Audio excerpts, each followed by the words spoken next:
पहले तो आप लोग ये देखिए, आप लोग देख सकते हो कि एक ही चीज़ का कमेंट कितनी बार आया है। मतलब हर एक बच्चा मुझसे यही चीज़ पूछ रहा है कि कास्ट सर्टिफिकेट हमारे पास नहीं है ओबीसी एनसीएल का, तो मैं क्या करूं। ये चीज़ मैंने इतनी बार बता चुकी हूँ, मतलब पर्सनली बता चुकी हूँ। 2 बार इस पर वीडियोस बन चुका है, मैं तीसरी बार बता रही हूँ आप लोगों को कि अगर आपके पास फिलहाल ओबीसी एनसीएल का सर्टिफिकेट नहीं है तो आप लोग, आपके पास स्टेट लेवल का होगा जो बचपन से आप लोगों के स्कूल्स में चलते आ रहा है, वो वाला अपलोड कर दीजिए फिलहाल।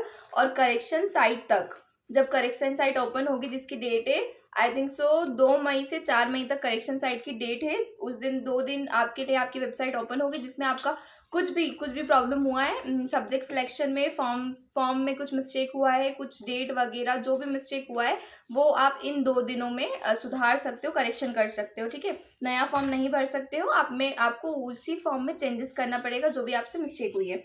ठीक है, ये हो गई आप लोगों की पहली बात कि आप लोग करेक्शन साइट ओपन होगी तो जितनी भी आपने मिस्टेक करी है फॉर्म में, सब्जेक्ट सिलेक्शन में, वो सब आप सुधार दीजिएगा। ठीक है, और दूसरी बात यही है, आप लोगों का जो कास्ट सर्टिफिकेट है अगर अभी नहीं है तो स्टेट लेवल का जो अभी तक चलता आ रहा है स्कूल में, आप लोग वो अपलोड कर दीजिएगा।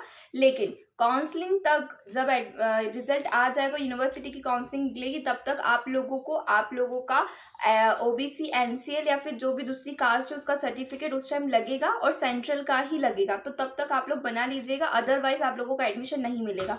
ये चीज़ मैं आप लोगों को अभी क्लियर कर रही हूँ, क्योंकि आप लोगों को मैं वीडियो में काफ़ी सारी चीज़ें बता देती हूँ, उसके बाद आप लोग वही चीज़ें रिपीट करके मुझसे बार बार पूछते हैं। मुझे ऐसा लगता है कि आप लोग पूरा वीडियो ही नहीं देखते हो, क्योंकि मैं ऑलरेडी वो चीज़ बता चुकी रहती हूँ, तो भी आप लोग वही मतलब कंटिन्यू एक ही चीज़ पूछते रहते हो। ऐसा लगता है कि मैं फालतू में आप लोगों को मतलब इतना रिप्लाई कर रही हूँ, हर एक इंसान को पर्सनल रिप्लाई कर रही हूँ कि ऐसा नहीं ऐसा वीडियो बना रही हूँ, वो देखो तो आप लोगों को कुछ डाउट ही नहीं होगा। मेरे इतना ईजी नहीं होता है इतने सारे बच्चों को रिप्लाई करना। इसके लिए प्लीज़ आप लोग पूरा वीडियो देखिएगा, क्योंकि मैं हर एक चीज़ क्लियर करने की कोशिश करती हूँ। अगेन मैं रिपीट कर रही हूँ, अगर नहीं है आप लोगों के पास सेंट्रल का कास्ट सर्टिफिकेट, फिलहाल आप लोग स्टेट लेवल का लगा दीजिएगा, अपलोड कर दीजिएगा। उसकी भी डेट देख लीजिएगा कि उसकी कुछ डेट निकल तो नहीं गई है। और यूनिवर्सिटी की काउंसलिंग तक सेंट्रल का आप लोग कास्ट सर्टिफिकेट बना लीजिएगा। SC ST का तो एक दिन में ही बन जाता है, क्योंकि मेरे पापा ने बनाया था एक दिन के अंदर ही।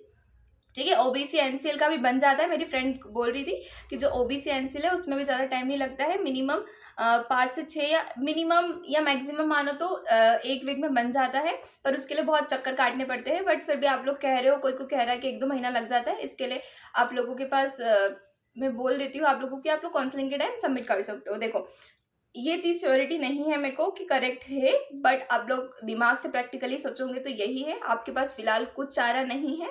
ठीक है, आपके पास कोई चारा नहीं है, आप लोग नहीं बना सकते हो सेंट्रल का सर्टिफिकेट, इसके लिए आपके पास सिर्फ स्टेट लेवल का ही, तो आप लोगों को वही अपलोड करना पड़ेगा, और कोई ऑप्शन नहीं है आपके पास। अगर रिजेक्ट भी होता है तो भी आपके पास ऑप्शन नहीं है, और कभी ये अप्रूव भी होता है तो भी ऑप्शन नहीं है। इसके लिए अभी स्टेट लेवल का आप लोग अपलोड कर दीजिए, काउंसलिंग के टाइम पे सेंट्रल का कर देना, क्योंकि लास्ट टाइम मेरी काफ़ी सारी फ्रेंड्स ने यही प्रोसेस अप्लाई करी थी, इसके लिए मैं आप लोगों को कह रही हूँ। पर लास्ट टाइम डिक्लेरेशन कुछ फॉर्म भी था जिसमें उन लोगों ने कुछ मेंशन किया था कि वो उस टाइम तक सबमिट कर देंगे, लेकिन इस टाइम ऐसा कुछ भी फॉर्म मेंशन नहीं किया गया है फॉर्म फिलअप के साथ। इसके लिए कह रहे हैं कि आप लोगों को श्योरिटी नहीं मिल सकती इस चीज़ की, लेकिन फिर भी काउंसलिंग तक सेंट्रल का कास्ट सर्टिफिकेट बना लीजिएगा और सबमिट कर दीजिएगा। अभी स्टेट लेवल का अपलोड कर दीजिए। ठीक है गाइस, ये हो गया है क्लियर। और अब इससे रिलेटेड पूछ सकते हो आप लोग डाउट, लेकिन ये डाउट मत पूछिएगा कि हमारे पास नहीं है तो अब हम क्या करें। ठीक है, थैंक यू।